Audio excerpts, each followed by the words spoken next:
Space, the final frontier. Well, okay, not really. All right, take two. Here in the Mitten State, welcome to Code 47, bringing you all things Star Trek, spanning the quadrants, the best thing since the neutral zone.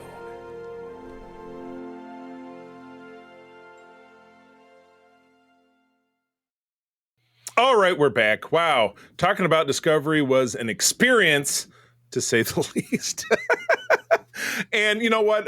We'll play fair. If another episode gets chosen through the randomizer in the future, we'll do our best. But yeah, that was interesting. Anyway, let's jump on in. We're still in season 6 of Deep Space Nine. We get into some real heavy episodes here, but we do have some levity as well, and some kind of different ones. So it's a good crop, but we'll jump on in. It's mostly heavy episodes this time, actually. I think it's only the first one that's a little bit lighter. Yeah, and really not even terribly so. Speaking of the first one, Peter, if please do the honors, get us rolling. All right, episode 14, One Little Ship, directed by Alan Craker, written by David Weddle and Bradley Thompson, aired on February 14th of 98. Dax, O'Brien, and Bashir board a runabout which is shrunken to 4 inches long as they investigate a rare subspace compression phenomenon. And in the meantime, the Dominion take over the Defiant. Right. Shenanigans ensue. That's the part of it that's sort of fun.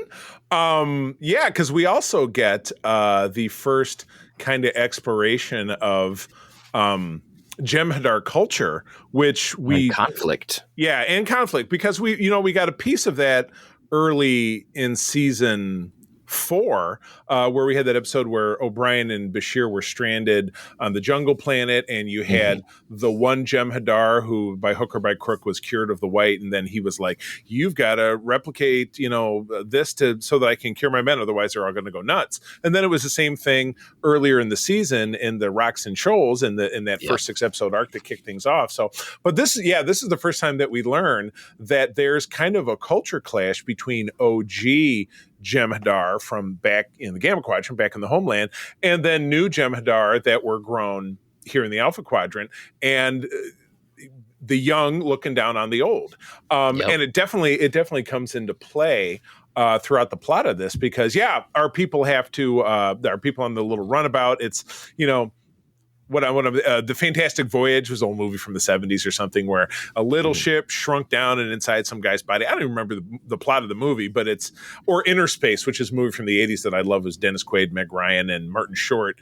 And Dennis Quaid is in a little thing, and he gets shrunk down and injected to Martin Short, and they have to solve a mystery and make sure that the guy can get out and he'll live and all this different stuff. So this was kind of neat. And they had the same kind of thing, like at some point, O'Brien and Bashir have to go inside a panel, and they have to. I love I just love the set they had to build with the big like isolinear chips and the like he was the dryer vent for the cabling. Yeah. It was. I mean, I thought that was. You're right. So that's part of it that was cute.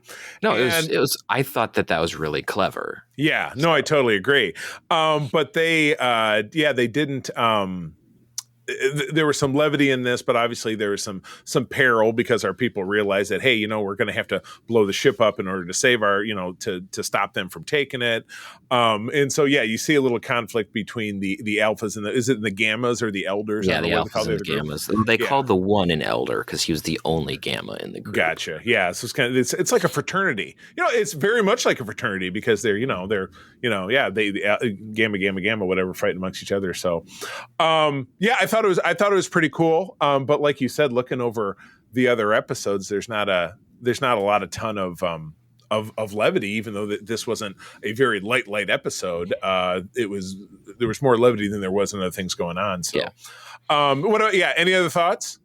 I thought it was quite entertaining how the Rubicon had to fly throughout, like, BPS conduits and stuff, where it's like we got to see parts of the Defiant that you hadn't really seen, and pushing door buttons with the nose of the ship. Yeah, that was pretty, but like, not to push too hard so they don't break it. Yeah. Yeah, there was a lot of just really funny stuff with the ship having to navigate within the Defiant, so that I thought that was kind of fun, and they did address like I can't well, what about oxygen out there? Well, it wouldn't really work, Chief, because now you're smaller and you can't really metabolize the oxygen Yeah, because right. it's too big. And, they addressed that, and then they found a Yeah. way around it. And it's like, Yeah, so like there was a lot of thought put into the fact that they shrank, right. which is something that a lot of things don't do. So I Yeah. thought that was kind of a fun little twist there. Yeah, it was kind of the opposite of a bottle show, because a bottle show in Star Trek parlance means ones that they might film where there's just existing sets, like on a show, like Ship in a Bottle, Yep. which was the name of an episode. But yes, which was not a bottle show. But with this, it was on the ship, but they still had to build new sets because they built that council that they were inside of. So, but other than that, yeah, fun episode, and I do love the bit at the end. So they get back to the station, and Worf says, "I'm writing a poem about our adventure," and she's like, Dax is like, "Oh, that's great. Can I see it?" And he's like, "Well, it's not. So it's work in progress." And she takes the pad, and first he recites it. Says, "There was a little ship that took a little trip," and she's like, "That's terrible." She's like, "There's nothing on this pad." So it's funny to see Worf kind of break down and be silly. Which, because he like grins stupidly at her, and it's like, all right. I like it. It's good stuff. It's fun. Yeah. Cool. All right. Well, we'll move right along to episode 15, which is Honor Among Thieves. Alan Eastman handling the directing, story by Philip Kim, and teleplay by Renee Echevarria. So we've got potentially a spec script that's polished off by one of these seasoned folks on the staff. February 21 of 1998. That was the week of my birthday. I was 22 that week, because again, all these dates are like the Sunday that kicks off a week because it's a syndicated show. Starfleet Intelligence recruits Chief O'Brien to infiltrate the Orion Syndicate to find the Starfleet informant. So super cool concept. We're completely off the station. I think there's a couple scenes that are on the station towards the beginning to establish that he's gone. Yeah, you're right. There's a B plot where they come back and it's almost comical, like, "Hey, the such and such broke down. How did Chief keep this running without us?" Like everybody had to like take on his different jobs and stuff, and they're trying to fill in for him. But for the most part, this is all it's all filmed on soundstage sets. Like they built a bar, or they built the street scene, or they built the apartment rooms. It was really interesting. So Chief is undercover. This is Starfleet Intelligence, but not yet Section 31. Not to be confused with Section 31. They are not the same thing. Yeah, exactly. Yeah, Starfleet Intelligence is the regular branch of Starfleet, where Section 31, we can't talk about it yet because it gets introduced a few episodes down the road here that we're going to talk about in a minute. But I like this episode. This episode also lent itself to having a sequel, which ties in with one of our main cast members that we haven't met yet, because we get a new cast member next season. But yeah, I really liked the departure from this because it felt apart, but it also ties in with the Dominion arc, because we find out that the Orion Syndicate, which is the big mafia in the Star Trek universe. We don't know much about it at all, because the Orions themselves were a product of the animated series. I'm trying to think of a time that, besides the Orion Slave Girls, which we see like twice in TOS. The Orion Syndicate was only appeared in... well, actually, I think it was mentioned briefly in The Cage. Like, we saw the Slave Girl, but then they also mentioned the Syndicate, I think. Orion Pirates. Yeah, I would have to dig in on that because I'm not sure. But, and the Orion Syndicate gets explored more in Enterprise. We actually learned quite a bit about it on more than one occasion in the 4th season. And the Orion Syndicate is great, and of course we get tons of it in rather tongue-in-cheek in a lot of ways in Lower Decks because of the character of Tendi and her family. But this is I feel like the first leaning in of, they're very, much of the mafia. When you stand up for someone, or you vouch for them, then you're vouching with your life if they do something terrible. And Bilby, I think, is the name of the character that O'Brien befriends. And eventually, it's through this, O'Brien's trying to find out that that there's some connection between the Syndicate and the Dominion, because we do witness a meeting there. The Starfleet Intelligence contact there's a show on Netflix that's long since over, but it was highly acclaimed called Orange is the New Black. It's about women in a women's prison. He was the warden. That guy. Oh, that's wild. The entire time I was watching that show, I'm like, why does this guy look so familiar? It's because my brain always thinks of anybody who appears in Star Trek as being a Star Trek actor, but sometimes with a single appearance, it tends to drift off a little bit. But excellent episode, great story. And again, just judging by the story teleplay split, not recognizing the name Philip Kim, potentially this is a spec script, or, this is somebody who, like on Saturday Night Live, like, hey, they're going to run with my skit. This is somebody that maybe we didn't see a lot of stories from this person. So I dug it. It's also interesting at the end how O'Brien goes back to try to save Bilby. Yeah. And then you just get this ultimate like betrayal moment. Yeah. Where Bilby's like, you tricked me. I stood up for you. So it doesn't really matter if I live or not, because they're going to kill me anyway. And my family. Yeah. So. And my family. So if I die here, then there's no, the word is escaping, but there's no comeuppance. There's no restitution made of I'm going to kill you because you have compromised the organization. Exactly. So it was one of those, like, O'Brien clearly doesn't understand how these sorts of mob politics work, which makes sense, right? Because it's not Starfleet. It's not Starfleet. Like it's not. There's no.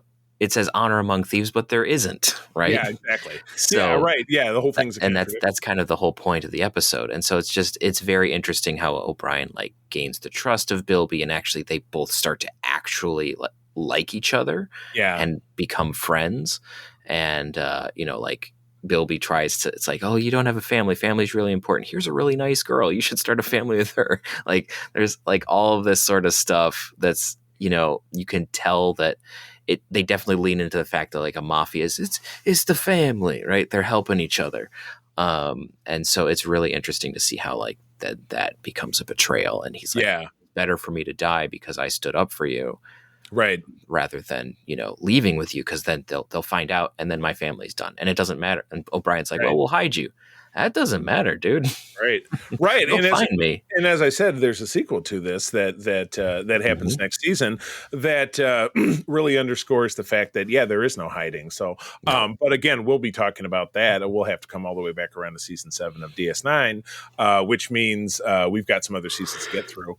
But yeah, great episode. I did love, how they kind of split it. They kind of really moved it apart from not only what you would normally see on the show, but then also the ongoing storyline. And it's an O'Brien episode where I don't think anybody's torturing him in this one. Does he get tortured? No one's torturing him. He just gets sad in the end. He gets sad, which is its own kind of torture, as we all know. Which it's better than all of the other times that O'Brien suffers. Very true. Very true. So, all right. Well, cool. All right. Let's move on. Next one is yours.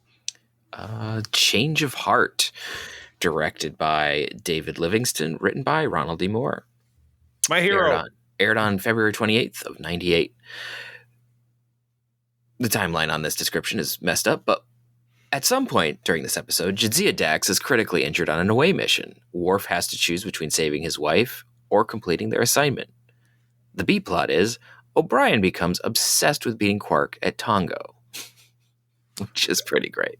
Yeah, absolutely. Yeah, because you're right. If they didn't find a way to balance the A-plot in this with something a little more benign, it would have be the most depressing episode ever. But we're starting to see Worf and Dax have been married since the beginning of the season. Well, not even since the beginning. They've only been married for like maybe a month or two in universe. Yeah, exactly. So, and this is their first time that they're going on a mission, just the two of them, which you thought, they're talking about honeymoons and stuff, I think. Right. Yeah. Cause they're like, no, you're right. Cause they got to take the mission is they have to pick up a defector, a Cardassian from a Dominion base on this jungle planet, Sukara, I think it is. Originally, they were just going to talk to him, and then he's like, "No, you have to get me out."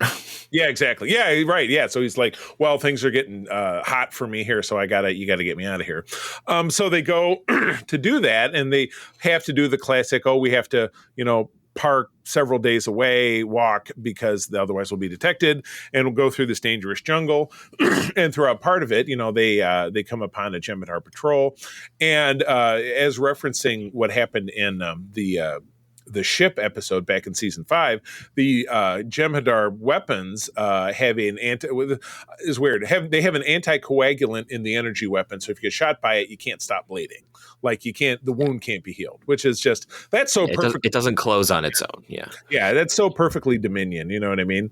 But Dax is dying. Worf's doing everything he can to kind of keep her going, but he has to keep moving. He's got to go another 12 hours to grab this guy and then come back to Dax, and they can pick her up and then go back to the runabout.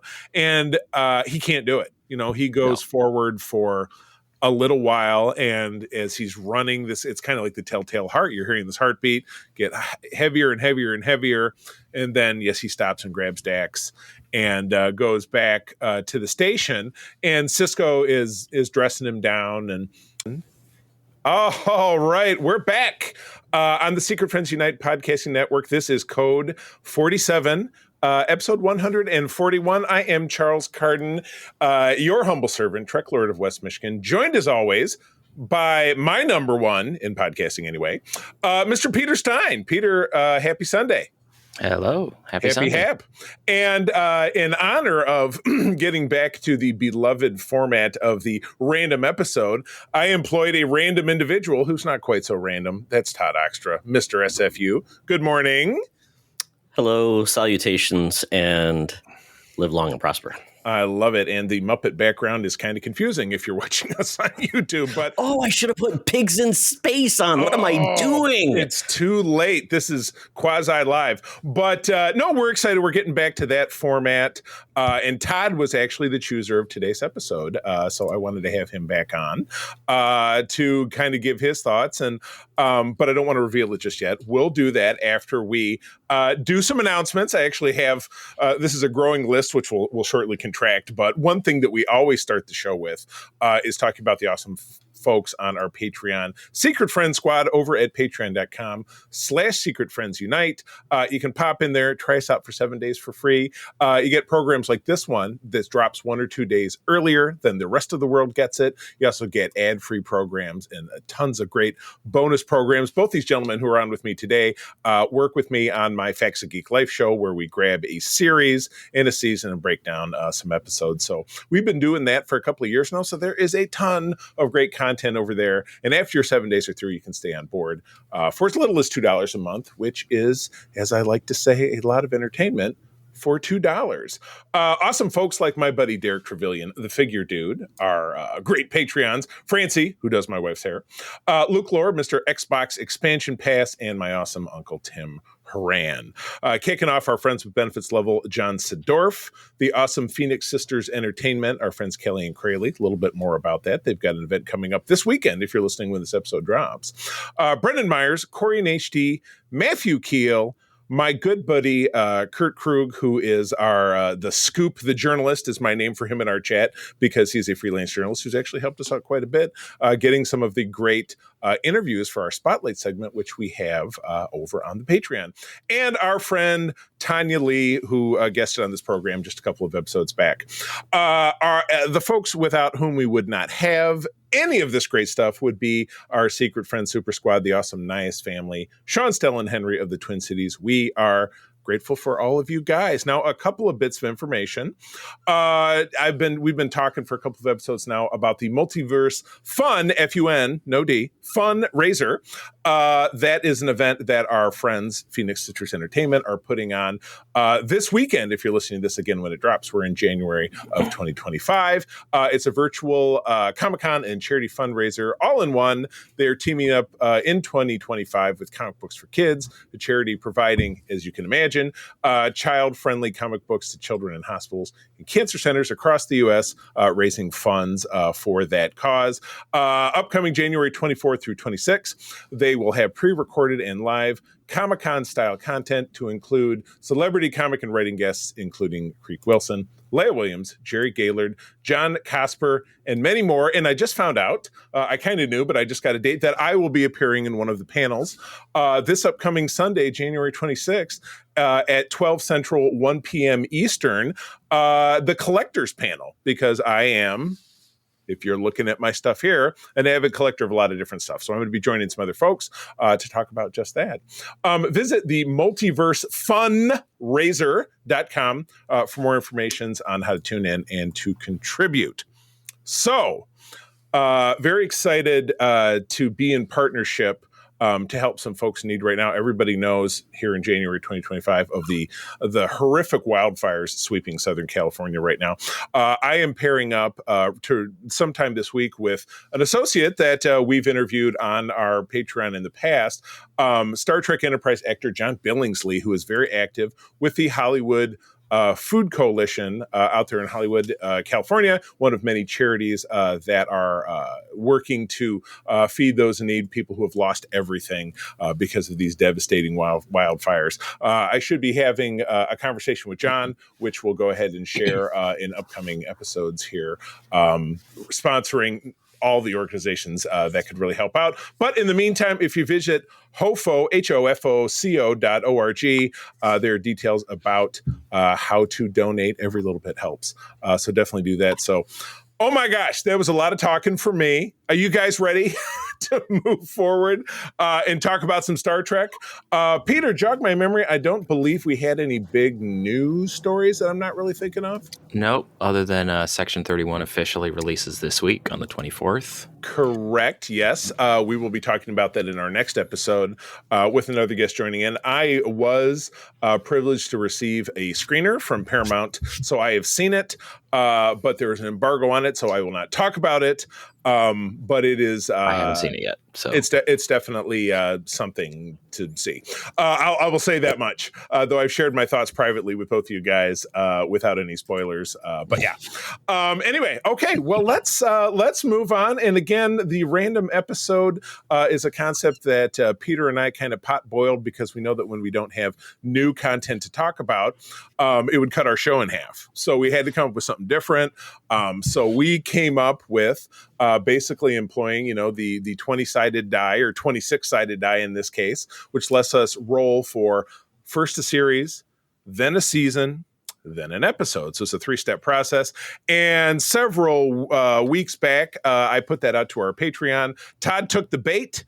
He rolled the dice, and he came up with Star Trek Discovery, Season 2, Episode 3, Point of Light.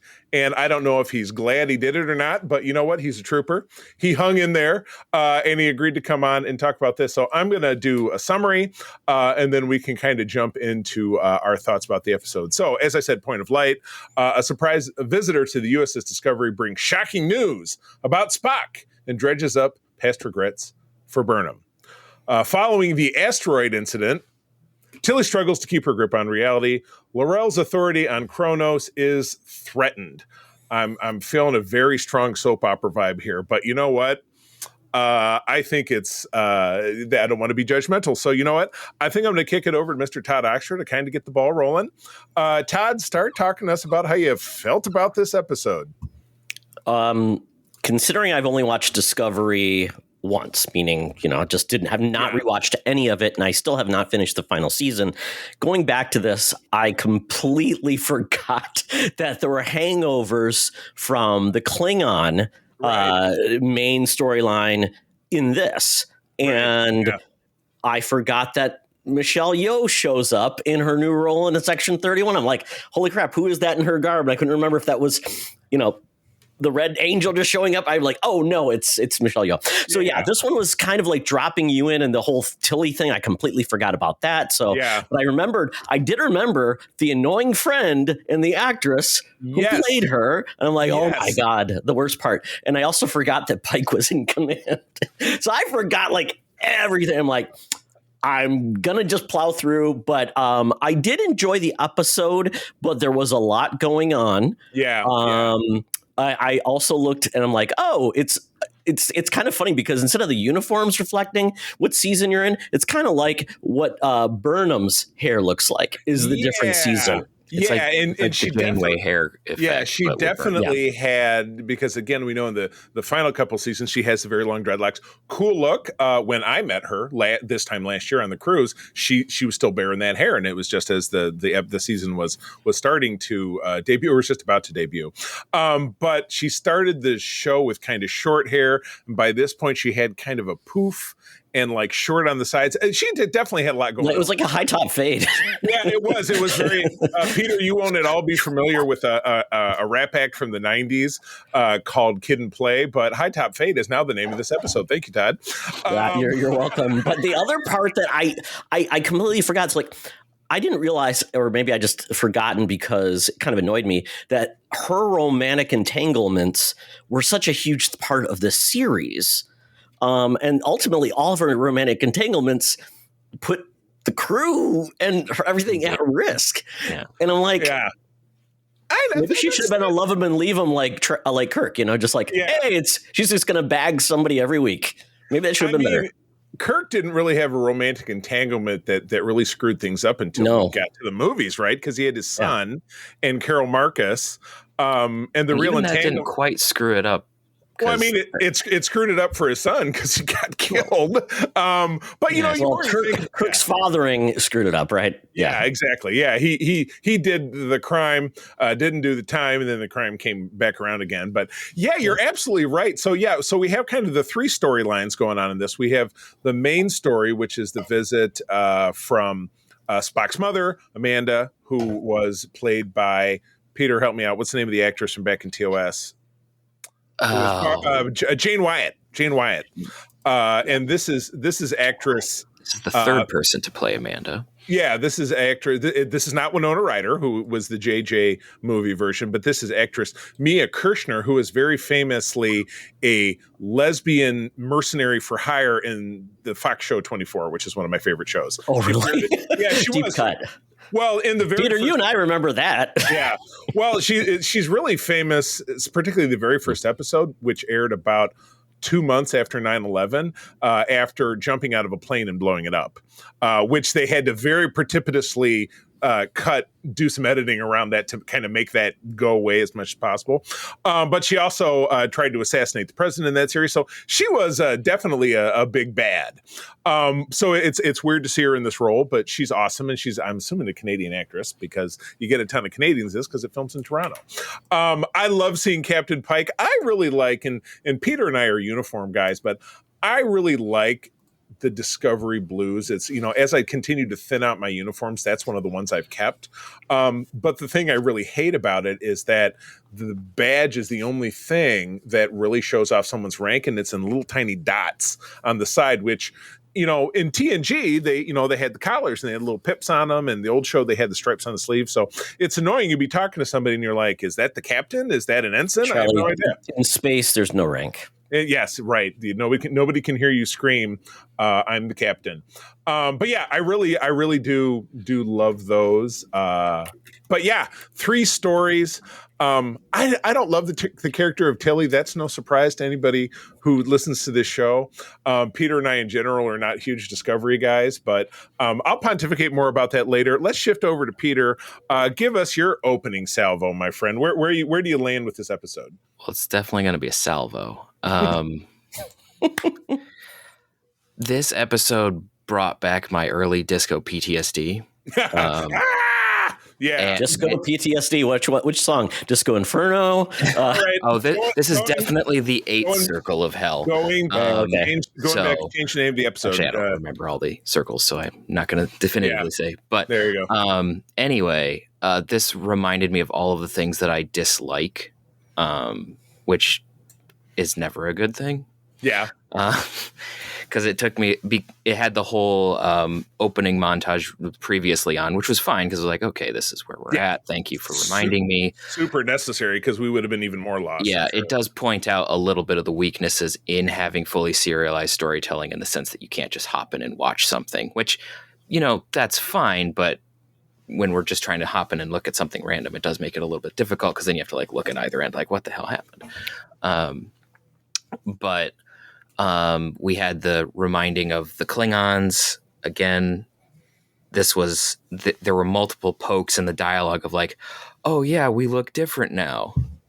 Thanks. Like, oh, we have hair now. Okay, you should take the paint off your face. Yes, you really should. Like, there are lots of lines like that, which this season, particularly when I was watching it, always felt like it was digging at the fans a bit, because there was so much like, I didn't really like season 1 folks, and then there was a lot of like digging into the folks for season 2. I remember a bunch of tweets that happened when the first episode, and I definitely tweeted at one of the people a face palming Picard of like, come on guys, let's not be jerk faces to the fans. I will not say who it is. I don't want to shame them, but I'm just going to say that did happen. I really struggle with why it was necessary. A couple different things, just the series in general. Why the show had to be a prequel. Todd very famously hates prequels, and we know that it's like Todd, how would you describe the percentage when prequels work out? Like maybe 80-20 rule, maybe less? Less. I'd say if 10% work, you're hitting like Andor would be. I mean, name the percent. Name the you can name the good probably prequels on your hand versus all of the other prequels that probably didn't work. Right. So I mean, they shift this show at the end of this season to taking place in a completely different time period in the future. That's very smart. That is where the show should have started, because having it as a prequel, it was like a double-edged sword. It was member berries. Hey, remember Spock, remember Pike, remember and the that was Klingons. But remember them by not remembering them, because by not knowing what they look like. Like this. I know this is going to be a little bit more ranty, but bringing back Amanda also threw into sharp relief the inconsistencies with Burnham's character as to her Vulcan upbringing, right? And it just reminded me of how that just doesn't work, right? And having her like the scene between her and Amanda, like I get that that's supposed to be very poignant, but for me it's exceptionally painful, because it puts up how much they turn Sarek into an absolute asshole. Yeah, big time. It was kind of, which to be fair, in TOS he kind of was. Yeah, he was not very likable in his like one show appearance. But that was more of like, he's just kind of a very demanding father, that sort of thing, and just kind of a jerk in that way. But in this particular instance, it also turns Amanda into a jackass, where it's like, well, I couldn't show love to Spock, so I put it all on you, and I'm such a terrible person. It's like, yeah, I know. That was like, let's not make Amanda a terrible person. Yeah, call some Vulcan CPS on this, or get him on Maury Povich. Yeah, so there's rough. So I didn't like that. I didn't like that we have this whole thing of, I mean, I know I crapped on this whole storyline back when it came out, but I didn't like that Spock was in a mental hospital, and we find out later that he's dyslexic and all of this stuff. It's like, can we not? Yeah. Can we not give Spock a very special episode of Star Trek Discovery? That's exactly what this whole season felt like, is that this was, I don't know if you want to call it high drama, but everything was so dramatic. You had the L'Rell, and she's in love with Tyler, because Tyler is integrated with Vogue. But something that I made in my notes is that it's a little weird that that's the case, because Vulcans or Klingons as a culture are very disdainful of medical technology. So how did they pull this off? Because again, if a Klingon gets shot, they're like, we'll just let him die. He's good. Or he broke his hand. Nah, that's, what? We'll chop off his hand and give him a sign of honor to be crippled. Very much. Well, remember when Worf broke his back, he was like, well, I got to kill myself now because I can't walk, so it's just why? I don't want to just trash. There's got to be something of value in this, because I maintain that all Star Trek has something to like on this, but I'm struggling here, guys. Help me. Well, would it have been better? Now, this is like the going off the cuff. What if they went back to the original design of the Klingons from TOS, and they just showed up like guys with bad mustaches? You know what? They done it. But again, that also pulls into the whole concept of Why set this? The show is, just for framing reference, is 10 years prior to the first season of the original series. So about, in their calendar, it's about 2256. It's 5 years after The Cage. Yeah, exactly. So you look at The Cage, which you saw the Enterprise filmed in 1965 with the cardboard sets and the different stuff. And then you see the Enterprise now, and it looks like Discovery. And then we're supposed to believe that 10 years later, it looks slightly different than it did in The Cage. So it's just, it's tough. The argument could be, well, it's a reimagining and blah, blah, blah. But simply put, a lot of it just felt entirely unnecessary. Why not just start it in the 32nd century? This is what's happening now. It's a group of people, or it could be some people got thrown into the future, and then that's where the story starts. I know, I know we're kind of going back to plan here, and we're getting really off talking about this episode in particular, but the whole part of it, I'm missing it. Todd, please. So I was thinking about this, and was this the last time we saw Klingons in the new Trek TV productions? Was there? No, I can't remember. They showed up a couple more times in this season. Okay. They go back. They show up in the control fight in the end of this season, right? With the newly commissioned D7. Yeah, and Pike goes to the monastery and uses the time crystal, and that's that's right. Time crystal, and that's how they get. But he also sees his future. Yeah, the time crystal. Yeah, exactly. Yep. Which is the time crystal at the monastery is pretty weird too. But I digress. So my question is, Strange New Worlds is still in this time period, right? A couple years later, yeah. I'm assuming we'll see the Klingons again. What are they going to look like? Are they still going to look like the Muppet version of the Klingons? We've seen the Klingons in Strange New Worlds twice. Oh, we have? Yeah. I totally forgot. Forgot. They look more akin to the TNG Klingons. Right. Okay. So it's like the producers figured out that, people really hate this. Let's take a step back and we're in the region of the Klingon Empire where they look like we know them. Right. We're just gonna everywhere we go now. It's like, there's a colony of those Klingons there. Yeah, there have been multiple attempts in beta canon, which Star Trek Online is the biggest forwarder of that. Yeah. That these were different, genetic groups within the Klingon Empire, but Yeah. So, in summary, again, we've got 3 stories. The Tilly story, I couldn't care less. I don't care for the character. She's just not very Star Trek-y to me. She's just kind of like like an obnoxious present day person. I don't care. She's the Jan Brady of Star Trek characters. Oh my God. Yes, absolutely. Marsha. Don't make me change the name of the Peter, you're killing me, man. You got to get some more old references like us. I know. I make old references. I just don't know some of them. Well, the Brady Bunch was a very popular sitcom, late 1960s, early 1970s. Okay, you have to do some Family Guy flashbacks for Peter. Yeah. It was the first. Edit it. Yeah, it was. He needs an aside. Like, here's Peter Griffin explaining he's very. So I can't stand her. I do like Sonequa Martin Green as an actress, and I've met her personally. She's wonderful in person. I, in a lot of ways, kind of like the Michael Burnham character, kind of, sort of. But again, the whole setting just drives me nuts, and the Klingon part absolutely drives me nuts because it doesn't have any consistency. And then again, it changes once we get into Strange New Worlds, and then in the original series, the Klingons are just dudes painted brown with bad mustaches, which was explained in Enterprise, but then it was undone here. And you could say, well, the Klingon Empire is vast, and different people look like different planets and whatever. But anyway, so those 2 plots. So in my rating, I said, the A plot of it does kind of keep things moving forward because the Red Angel and the 8, red star, the 7 signals, is and so this points to that, and you get a piece of Spock knowing about the Red Angel and when they were kids, use that to help them find Burnham after she ran away. Like that works, and it works as it goes along. But the Klingon stuff is just incredibly difficult to watch because this resolves the Ash Tyler, who was the guy from last season who has a Klingon double identity. It resolves his arc of being on the homeworld and his romance with Laurel. Mary Chieffo is the actress who also I've met, and she's a lovely person. But and we get the monastery.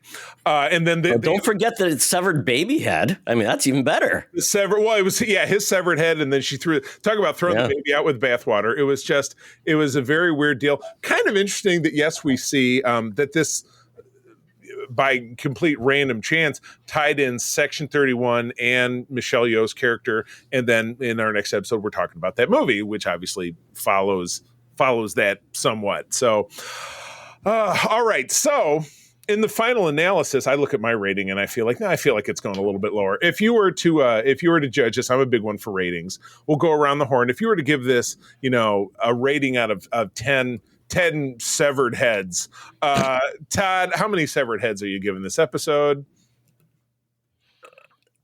I would give it like a 6.5, which is, half a baby, I guess, a head, body, half a body. It did remind me that Discovery brought me back really into Star Trek. And because of the way different storytelling felt a little bit more higher budget, was definitely doing something different than Enterprise, those things, and different, going back to kind of more of the more balanced plotting of Star Trek rather than we got in the JJ movies. So I'm like, that was great. But then it also reminded me a detriment of, like Peter, like you said, the ongoing story arc. So it's hard to pop in. People probably can't tell you what their favorite episode is because it feels like there's no individual episodes. It just feels like a journey. Yeah. And then it makes me appreciate what Strange New Worlds is doing. And I'm hoping that Academy does it as well, which is more standalones. Right.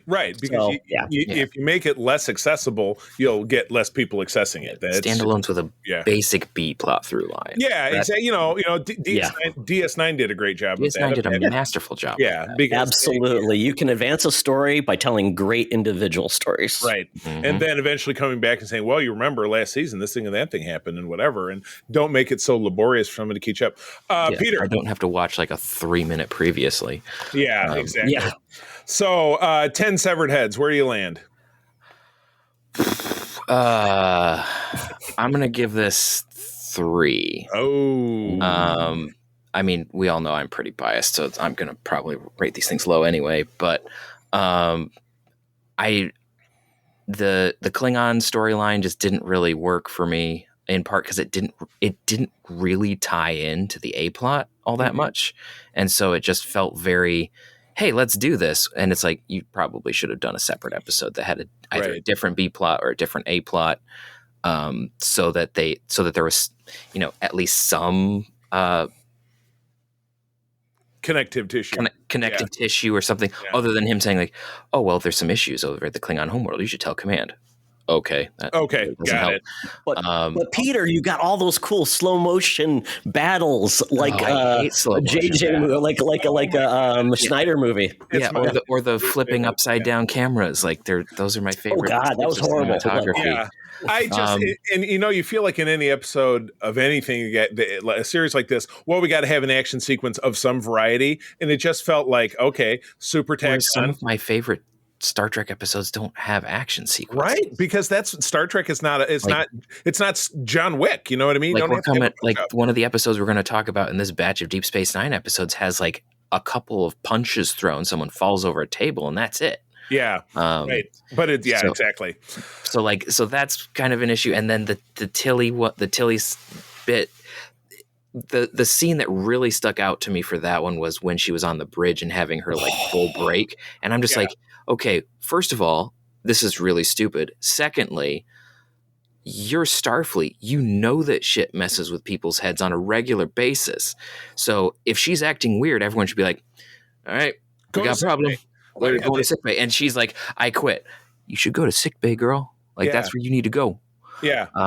Instead of having a very like teenagery, like, that's it, I quit. That's what it felt like. She feels like she's kind of my problem. Jan Brady of Star Trek. That's the name of the episode. Oxtra nailed it. Jan Brady Star Trek. So that's kind of my trouble with the episode and why I rate it so low is there's really no connective tissue between the 3 different plots. They don't really talk to each other. There's just some really, really weird storytelling choices. And then there's the continuous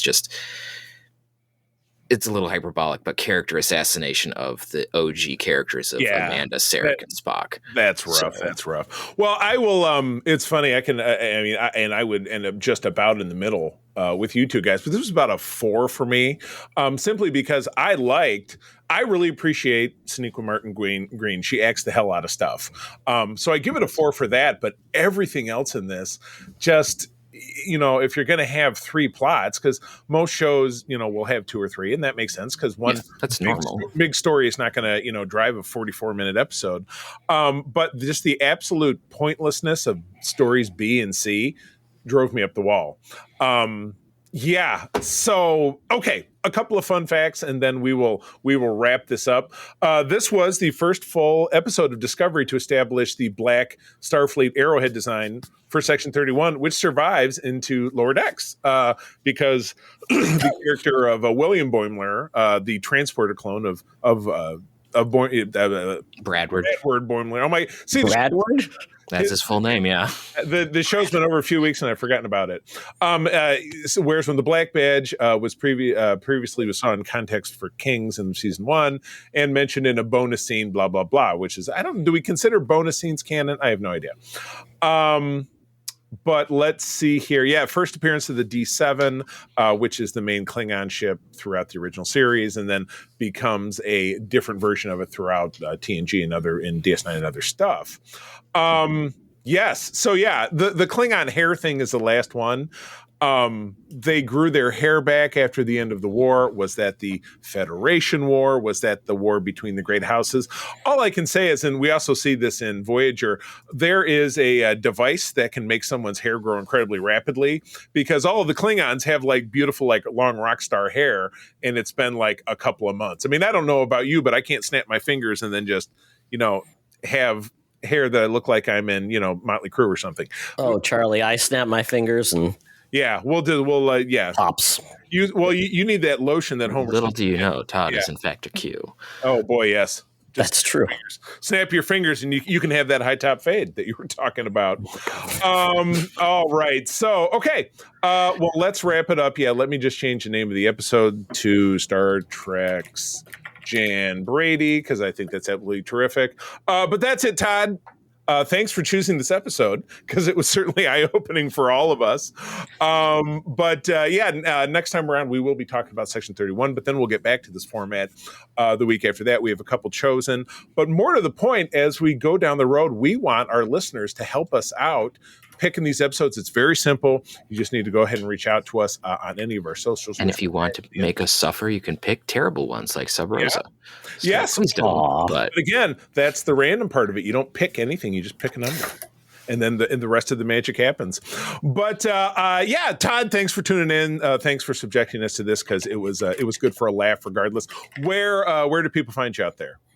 Well, when I'm not, absolutely swooning about Star Trek Voyager, you can follow me on Blue Skies at Todd Oxtra and at Secret Friends Unite, and check out our Discord to be part of the Star Trek conversation and be part of the show.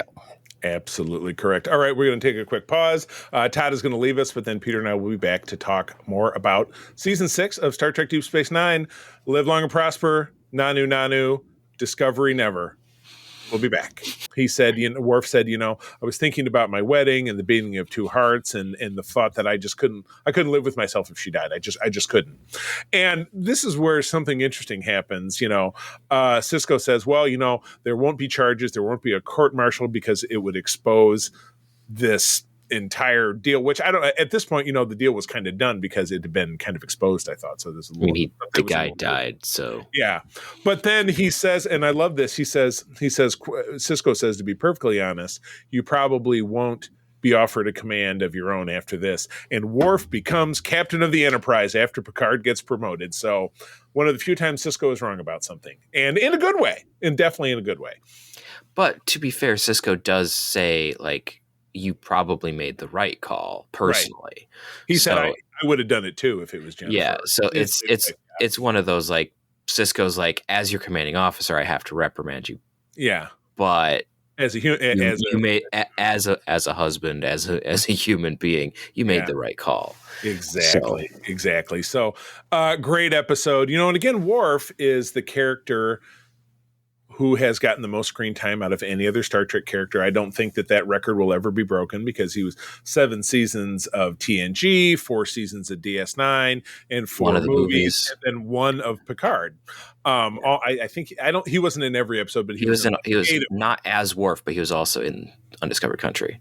Right, exactly. So yeah, Michael Dorn is the most prolific Star Trek actor, and a very nice guy. I met him in Star Trek Las Vegas back in 2023. He was I think he was the last of the original 9 that I met, and so I was kind of gushing when I met him. I'm like, oh my god, you're the last one who I was meeting. But yeah, he was like, okay, kid, get away from me. No, he was very nice.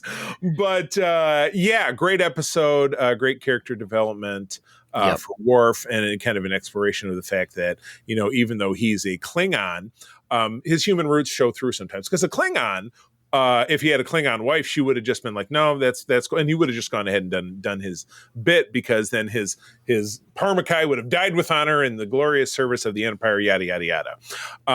But he is, he's a human Klingon hybrid. He's raised by humans. He has our ass backwards values. It's very un-Klingon. Yes. So yeah. And then there's also a B plot where you have O'Brien trying to beat Quark at Tongo, and then decides that he can't do it, but Bashir can. And so then he teaches Bashir how to play Tongo. Bashir plays Tongo against Quark and then loses because Quark uses his emotions against him. He does. Quark is, it's proven that Quark he's like Wolverine. He's the best at what he does, and what he does isn't very nice. But it's Bashir. Yeah. It's a hilarious moment though, because everyone's like, oh well, Bashir's so genetically modified, he can do anything, and then he still gets trounced by Quark because Quark knows that he's got a soft spot for Jadzia particularly. It is, it's in business. You find a weakness. Yep. And then you just have like this just complete like, wait, all of that talk was just so that you could win?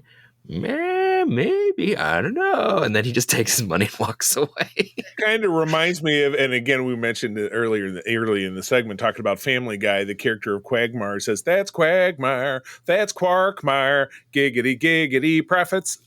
I don't know. Pretty much, yeah.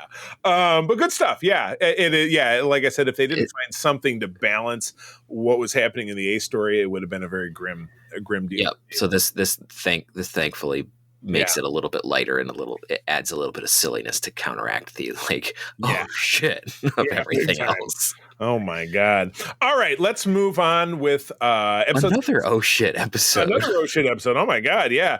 This is one of those your parents are just people after all, which is a lesson pretty much all of us learn in adulthood. But episode 17 is Wrongs Darker Than Death or Night. Jonathan West is doing the directing. He's a heritage director from back in TNG. Ira Stephen Bear and Hans Beimler are doing the writing, so you got 2 of the very best of all of Star Trek. From the end of March in 1998, Kira gets a message from Dukat letting her know that Kira's mother, Kira Maru, did not die when Nerys was 3, but was actually Dukat's consort and lover. Kira's like, fuck this. She talks Cisco into hooking her up with the Orb of Time to travel, 20-something years backwards in time to find out the truth. The actor that plays Kira Maru, and again, I'll make another reference to Fox's 24, which I did back in segment 1, played Jack Bauer, our main character, his wife in the first season, who gave us one of the most famous deaths that we've ever had, because she dies off screen and then he finds her dead body, and then that's the end of the season. It was one of the most infuriating moments you will ever watch on television, but not for you now that I told you about it. But were you watching it back there in the day? Yeah. So that was funny. What I referenced about the actress who plays Amanda in the first episode blowing up a plane and then being 24, and then that was the first episode, and then the last episode is when I can't remember. Terry Bauer was the name of her character, but I can't remember the actress's name. But anyway, so this was kind of a crazy look inside what life was like on Terok Nor during the occupation. It wasn't as grim and gritty as some of the other look backs we've had, because it was the comfort women era. We got an appearance by an actor named David Bowe, who was the collaborator guy. Who Peter, I don't know if you're a fan of Weird Al Yankovic, but his movie UHF, that was his buddy. It's the same guy. Oh, yeah, his sidekick in that movie was the same dude. But yeah, holy shit. This just, really, really fucked up Kira's world. And Ducat called her to give her this information just to be an asshole. So it's classic Ducat. It really serves Mark Alimo's portrayal of this absolutely terrible character. Because as we know, Ducat is still on the run. We don't really, because he escaped at the end of Waltz in a shuttlecraft. And now he's kind of living abroad doing who knows what. But he takes the occasion to call Kira up and just basically, let me ruin your day or your life in general by giving you this piece of information that your mother, who you thought was this wonderful martyr who, died this thing and that thing, was a concubine to the worst person you've ever met. Me. Yeah, exactly. Me. Yeah, exactly. The other part of it he didn't say, but he knows what she thinks. And he did it for no other reason but to just to fuck with her. So it's just a great. It also makes like the romantic advances that he makes against her even more creepy than they already are. Keeping it in the family, huh? Yeah, he's Ducat is so bad. else. You're right. So an episode like this makes you look back at what's come previously and just be even more disgusted by how horrible Ducat he is. It's one of those things of Ducat is an onion. He's got layers and they're all nasty. Yeah, the layers are more and more. It's like peeling off layers of rotten meat. Oh, there's more rotten meat under this rotten meat. Or like finding additional gallons of milk in your fridge, each one of which is more spoiled. Yeah, it's chunkier and chunkier as you go. Yeah, exactly. It's just he's a chunky gallon of milk, which would be another great pick for the episode title. But I like what we've got. There's chunky yamak sauce. Chumpy yamak sauce. So I thought this was a great episode because we all invariably we all learn things about our parents, myself included, that going from being a kid, you're like, mom and dad are the world. And wow, how do parents do what they do? They're so magical. And you get older and, I've learned things about my parents while I still love them very much that I'm like, you know what? My parents, they both loved me a lot, but they screwed up. They screwed up a lot. I would have done this thing differently, but you know what? My dad's a person too. My mom's a person too. People make mistakes. People do the best they can. So, it was funny, Kira Maru, the mother, was in an impossible situation because she could either go with Ducat and be a comfort woman or go to the station, be a comfort woman, or she could, who knows what, just probably stay in the camp and die in her kids. But by leaving, she secured the health and well-being as much as humanly possible of her husband and her 3 kids. So she had to make this ultimate sacrifice. And Kira, who is her sidekick throughout this episode, is looking at her through most of it like, well, you're a collaborator, you're a this, you're a that, without finally stopping to realize that, and are accusing her of like, I think you like it. And then she is in the next room when her mother is watching a video that gets delivered of her husband saying, well, the children have grown and I know you're doing this for us and we love you. And then just listening to Maru weep. And it's at that moment that Kira grabs the Ducat and her, shoves him out in the hallway to escape the homemade bomb that she had planted. That she had just planted in the room. Yeah. So, I thought it was very powerful. It was a very powerful exploration of Ducat's character being gross. Kira having your parents are really just people, so cut them a little bit of slack because you know what, you can't really know what it was like to be going through what they were going through. So I really admired this episode. I thought it was pretty terrific. Yeah, I think this is a really solid episode. I think also it really helps.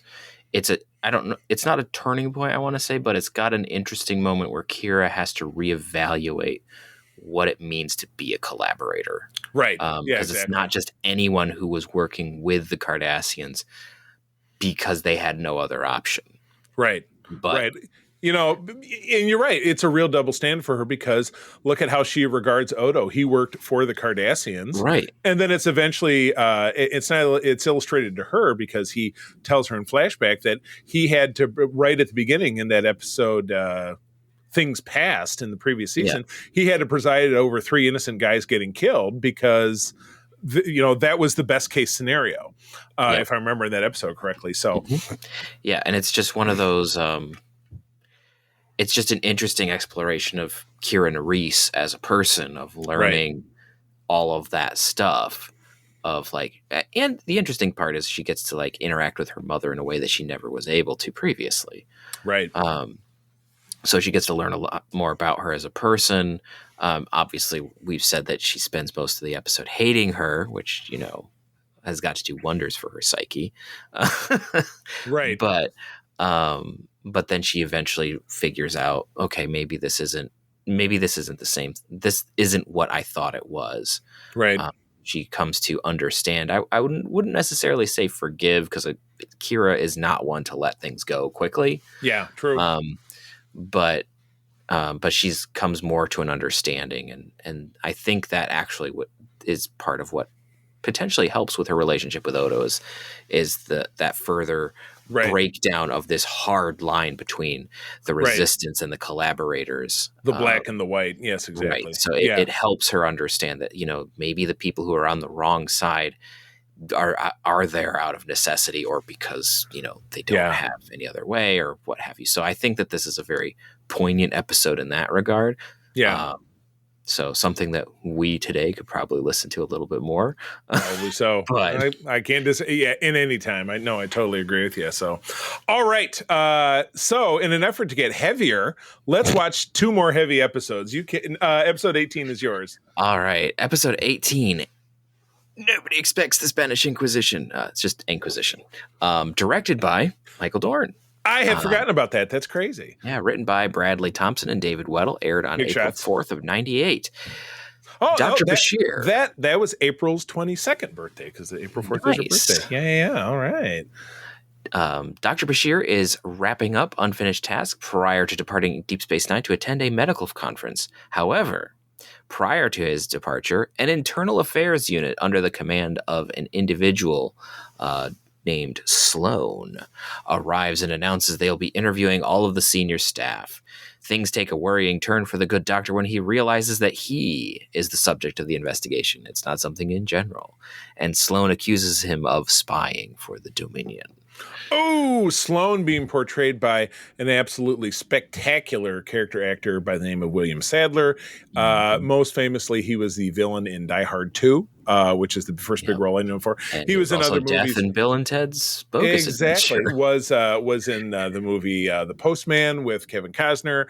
He was in an adaptation of Stephen King's The Mist, which came out in the late 2000s, which I absolutely loved. He's just awesome. I mean, I love most things that I see that guy in, but this is kind of a big deal, and particularly in reference to what we're going to talk about in our next episode, which is Section 31, which is the ultimate reveal at the end of this episode. Yes, they're pseudo name dropped at the end of the episode. It's where we get kind of the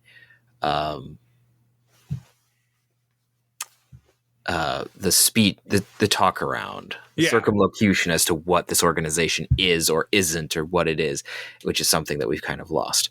But correct. So this I think is just a really good episode.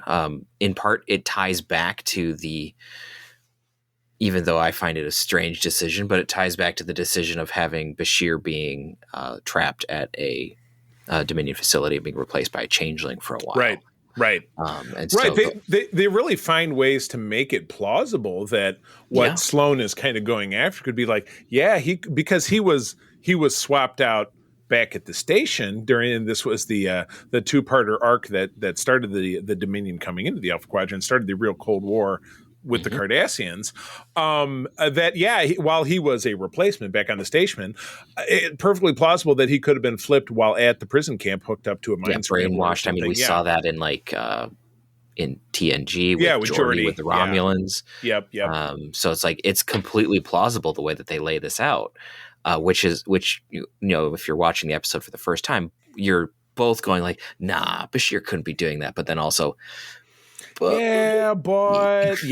exactly correct. So, great stuff. And again, we do find out that Sloan is actually an agent of the Section 31. We do get a revisitation of what I would call the more pure representation of this later in the season or later in the series, going into mostly into next season. And then actually in the 10 episode arc that finishes the series, he's factored in very heavily. Very and then much, we get it in Star Trek Enterprise with the character of Williams or something. Anyway, I remember talking about it. I said, "Oh, that's the guy who was the alien in Alien Nation," and it was another one. We said, "What the hell is that?" Because that's my job, is to throw stuff at you've never heard of, because I'm an old man. And then we have Section 31 as it results in Discovery, and we're you know what? We've had enough Discovery bashing in this episode. We're just going to kind of let that go.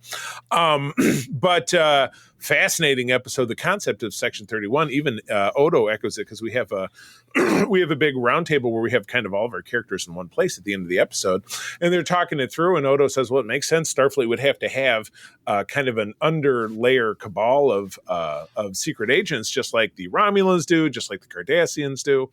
And they've been there since Starfleet's been around for 200 years, and this has always been there. So at the end of it, well, first of all, Sloan makes his recruitment pitch. Bashir says no. But at the end, Cisco says, "Well, the next time they approach you, you're going to say yes, because we need to figure out what this is.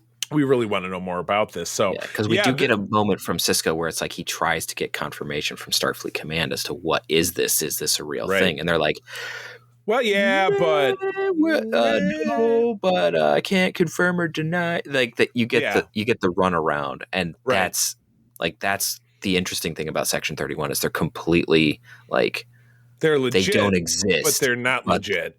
Yeah, they're in the chain of command somehow, but they don't exist in the chain of command. Right. Nobody knows who they are, but you do, but you don't. Like, that's the kind of the really weird, funky spot where Section 31 sits, which makes it very different from the Obsidian Order or the Tal Shiar, because those two organizations, everybody knows who they are. Yeah, exactly. If someone name drops the Obsidian Order, you see everyone just go, "Oh shit." Yeah, right. You mentioned the Tal Shiar on a Romulan vessel, and it's like, well, we better I'm sit with our backs straight and not screw up. Otherwise, I'm going out that airlock where my family's disappeared. I'll just go ahead and jump out the airlock myself. They'll kill me and my effing cat at the same time. You know what I mean?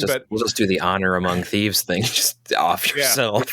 Yeah, you'd be Audi 5000. But that's the thing. It's like Section 31, because the Federation is the good guys, having an organization that does this kind of crap, by its nature, it has to be that level of just, it doesn't really exist. Because I don't know. Because otherwise the Federation loses its credibility as the it's Federationist. Yeah, exactly. So the kind of the underlayer. But like Sloan is he's Section 31 without, like, he is the epitome of what Section 31 is.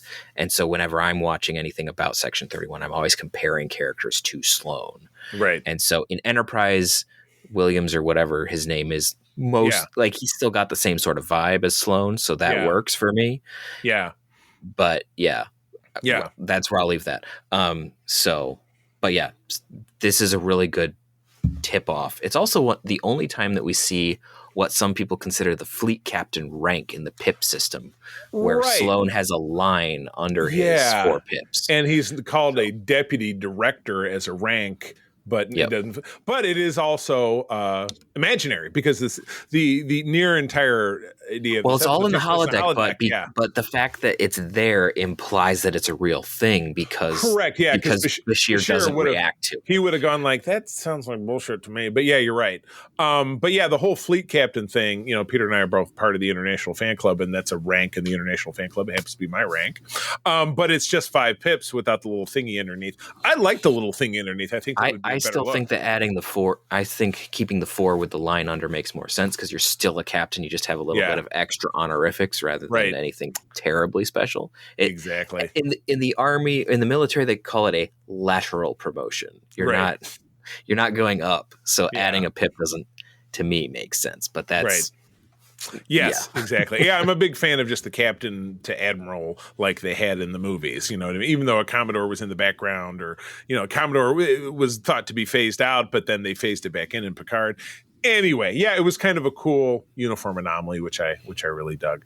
All right, we're going to wrap this up with what is arguably one of the most important Star Trek episodes of all time. I think, and I'd have to go back and look, but back in episode 100 of our show, when we did the bracketology, This was up there. This was, I would say, top 10. I would It may hazard a have been guess. episode 3 or 2. Oh, so top 5. That's crazy. I think it was really far up there. We are talking about In the Pale Moonlight, directed by Victor Lobel, story by Peter Allen Fields, and teleplay by Michael Taylor from April of 1998. Weary of posting yet another weekly casualty list, Captain Sisko becomes determined to get the Romulans to join the war against the Dominion.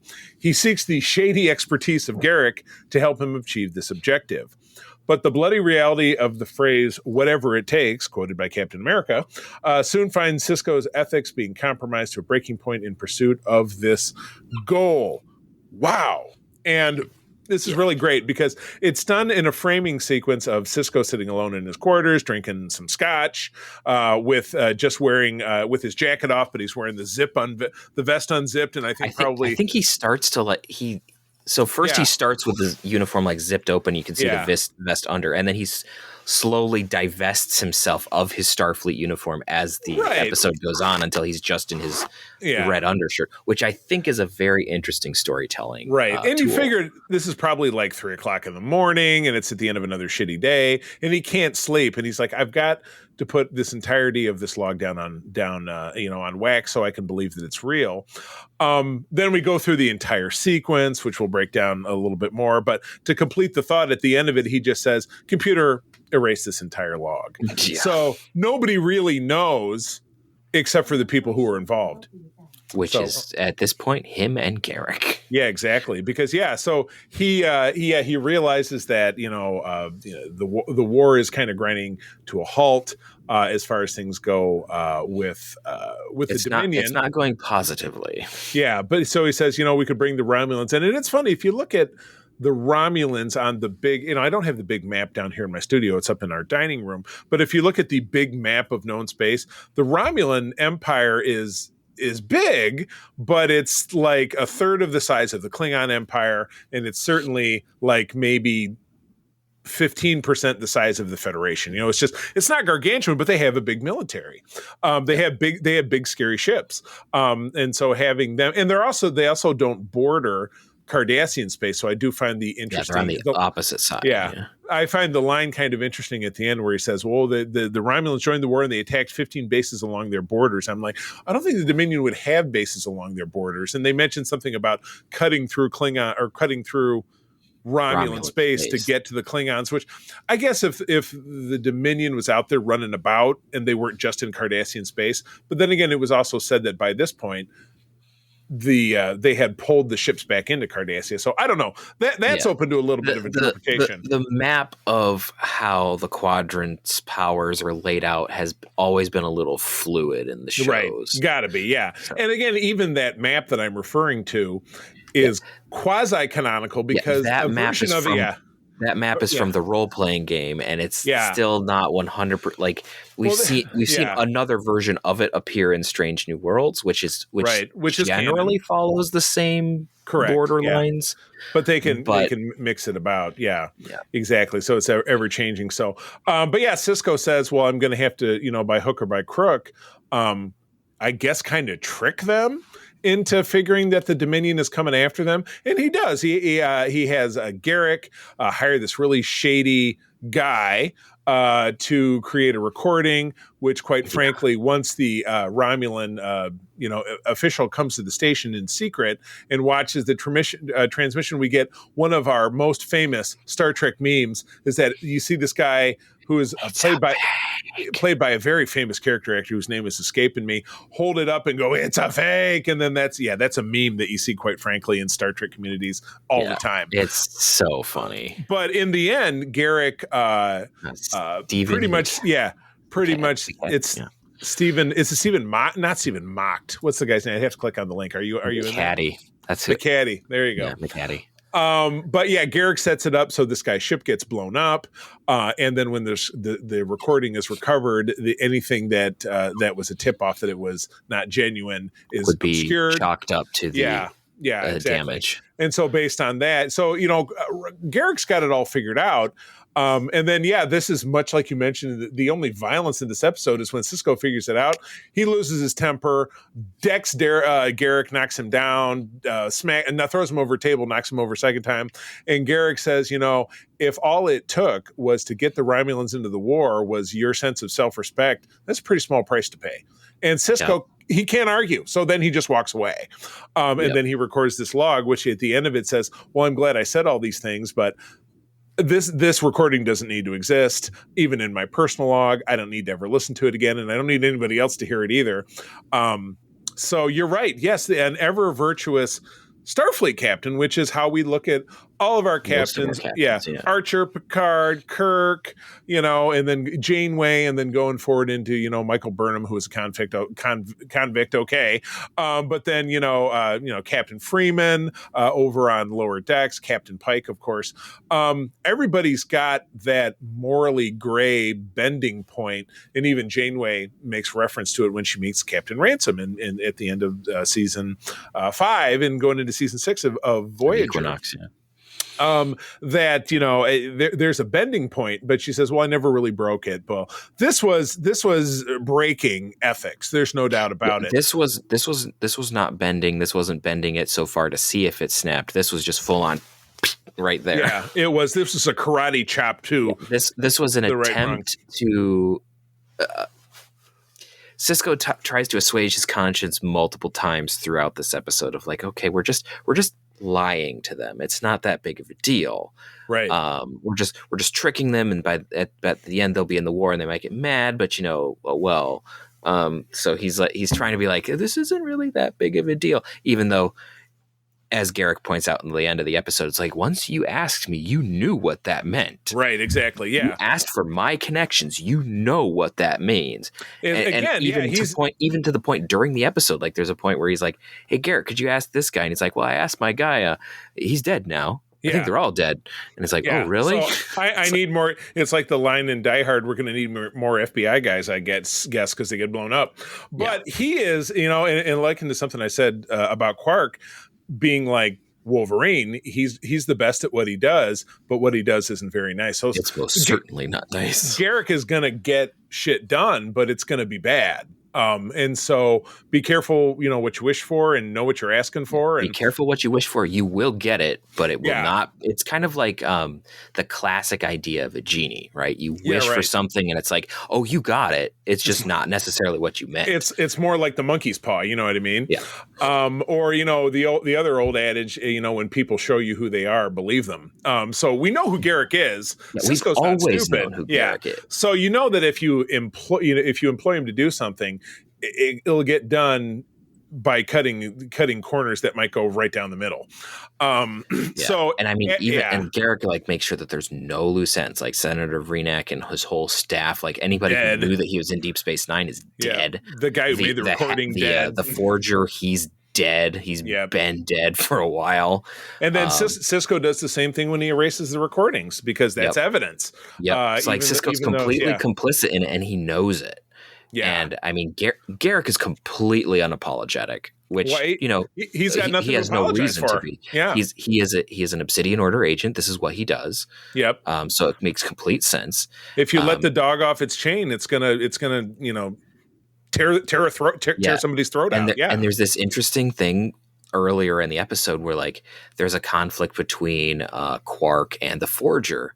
And Cisco has to just make it go away because no one can know that this guy is here. Right. Exactly. So he's bargaining with Quark, and then Quark makes this comment. He quotes the rules of acquisition, which really you can see bothers Cisco, which is just fantastic acting from Avery Brooks. But Quark just gets up and just looks at him like, you're proving me. Thank you for restoring my faith in the, I think, 139th rule of acquisition. Every man has his price. And it's just, you see Cisco just go, oh, shit. Just kind of grit his teeth you got me. And he's just he's like, I hate that I'm doing this. I hate that I had to do this, but you're right, damn it. And I'm not stopping. Yeah. And I can't stop. And so there's some fantastic, amazing acting from particularly Avery Brooks in this episode, because he carries the whole damn episode. Yeah. Both with the framing stuff and then just how he has to do the entire episode. Yeah. And then obviously we have some really good acting from Andy Andrew Robinson too. Yeah. as Garrick as well. So there's just Right. this is one of the most well put together episodes that really explores the like, as you said in there, whatever it takes. Right. Like, we are in shit and we've got to find a way out, and this is the only way out, and this is the best option I've got, and it's terrible. Right. Yeah. And so it's an interesting episode, which I'm not going to say that we don't think about it that much, because I'm sure that people do, but it's an interesting thought about like our heroes and people we look up to. Sometimes they have to make morally reprehensible decisions because there's no other option. Just like with Kira's mother. So just like with Kira's mother, it's just kind of a theme here. This or death. Yeah, exactly. Yeah. So even tying back even to the previous episode with Inquisition with Section 31, like they do the reprehensible things that no one else was willing to do. Right. And so there's a lot of that going on in here. And I think this is part of what inspired Ron D. Moore with some of the characterization that he does in Battlestar. Yeah, I'd say so. Yeah. Where there's a lot of people making absolutely impossible decisions and having to make something that most of us would be like, well, I would never do it that way. I couldn't do it that way. That's the wrong thing to do. Yeah, but it's one of those like, but were you there? Did you have to make that call? Did you have those options? Like to make a real world of relation, think back to the end of the Second World War. Right. A lot of us are quick to say like, that was terrible. Right. But you got to think about what were their options? What were they thinking? Was there another way? I'm not going to say one way or the other. That's not what this podcast is about. Right. But like, that's clearly like the kind of thing that the writers were thinking about when they wrote this episode. Because you're putting good people in terrible situations that they have to make a decision for. And then you rely on someone who, they're known to make terrible decisions, but it's your only option. You let him off the chain, he's going to do what he does. Exactly. And it's like, and for most of us, this doesn't like tarnish Sisko as a character, because it's like he did what he had to do. Yeah. And he still is a good man. He just made an impossible decision. So this is one of those episodes where like, it's horrible. It really is in like what has to happen, but it shows the conflict. It shows the character growth. It shows the ethical conundrum that's going on in a masterful way. That is a reason why it got so high in our episode listing back in episode 100. Exactly. So. Cool. Oh man. Well, that makes it pretty easy to wrap this up, because I feel like we're both going to have a very clear answer for top of the pack, which is going to be this episode. Nothing else needs to be said. There's no question. This is just the best episode. Exactly. And then as far as a low point, also tough, but I'm probably going to have to go with One Little Ship. It's just not in comparison, because it's hard not to compare them to the other episodes. It just doesn't have a lot of relevance or contribution to the overall theme. It's just kind of a one-off. So that's for the very simple reason is that it just doesn't have the same punch as the rest of the episodes. Not because it's a bad episode. It's a good episode. Right. It's a fun episode. But it's just if we have to relevant. Pick the least out of the bunch, that's just what we have to go with, just because the rest of these are just really heavy hitters. So much so. So, all right. Well, cool. Well, that wraps us up. Great stuff.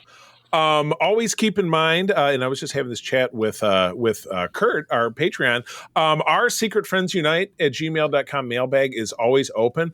Let us know what you're enjoying in Star Trek. Let us know what you thought about this episode. If you have different thoughts about Discovery, I'd love to have somebody come back in defense of Discovery, tell us why we're totally off kilter. I invite that. So again, secretfriendsunite@gmail.com. Also, being a part of our Discord is a really great place. I put feelers out there every time we do an episode. This is what we're covering. We'd love to hear from you. If you're not part of our Discord, please send me a message. I'll give you my contact info in a second here. But, we do have a Facebook community. It's not really active, but the Discord is really very active. So that's definitely where you want to be. If you're not familiar with Discord, we can help you with that too. Discord, especially in the tumult that's going on right now with TikTok, Discord is just a place to have chats and do video and stuff. There's not advertisements, there's not random posts from people about politics and religion, because we don't allow that in Secret Friends Unite. It's not allowed. We just talk about geek stuff, and so we'd love to have you on board. But yeah, that's where you can find me. But I'll let Peter tell you where you can find him first, and then I'll wrap it up. So go ahead. You can find me on most social medias at Petrus Aquinas. I'm not terribly active, but I'm there. I'm more active on the Discords than anything else. And I use that plural intentionally because it's multiple servers. Mm-hmm. Yeah, that's where you can find me. You can also find me on ELH's Twitch and YouTube channels. We're starting up a new Star Trek Adventures campaign next week or something. Oh, cool. I think I'm playing a Temerian this time. So, oh my gosh, I should weigh in at some point. I might have to have you get into me that someday. Yeah, someday. And you can also find me behind the scenes at Starship Excelsior, where we're trying to get all of our episodes uploaded to YouTube without too much fanfare, because there's not a whole lot of animation that I am capable of doing, but they'll be up there so you can at least find them a little bit more easily. Good deal. All right. Well, as always, you can find me across the socials. That would be Blue Sky, Instagram, and Threads as at the C3, TheCeeThree. And again, I will plug the heck out of Discord, our Secret Friends Unite Discord, and also our United Trekkers of Michigan. That is just a fun, safe place to talk about Star Trek. You don't have to be from Michigan, but I had to call it something because so many of us live here in Michigan. But anyway, that is the show. Thanks for joining us. We will be back in our next episode with a special guest to talk about the Section 31 TV movie, which will be airing the same week that you're listening to this episode on Friday, the 24th of January here in 2025. But with that, I will bid you adieu. I will tell you that sharing is caring and to keep on trekking. Peace and long life. This podcast is part of the Secret Friends Unite podcasting network, available on Apple Podcasts, Spotify, and podcast services around the galaxy, as well as video on our YouTube channel. You can support Secret Friends Unite by becoming a Patreon member, get bonus programs and more over at patreon.com/secretfriendsunite. Join our Discord community for even more discussions on all things geek. For all the latest updates on Secret Friends Unite, make sure to follow us on Threads at secret.friends.unite and visit secretfriendsunite.com. Find our merchandise at TeePublic and Redbubble. Thanks for listening, and may the Force live long and prosper.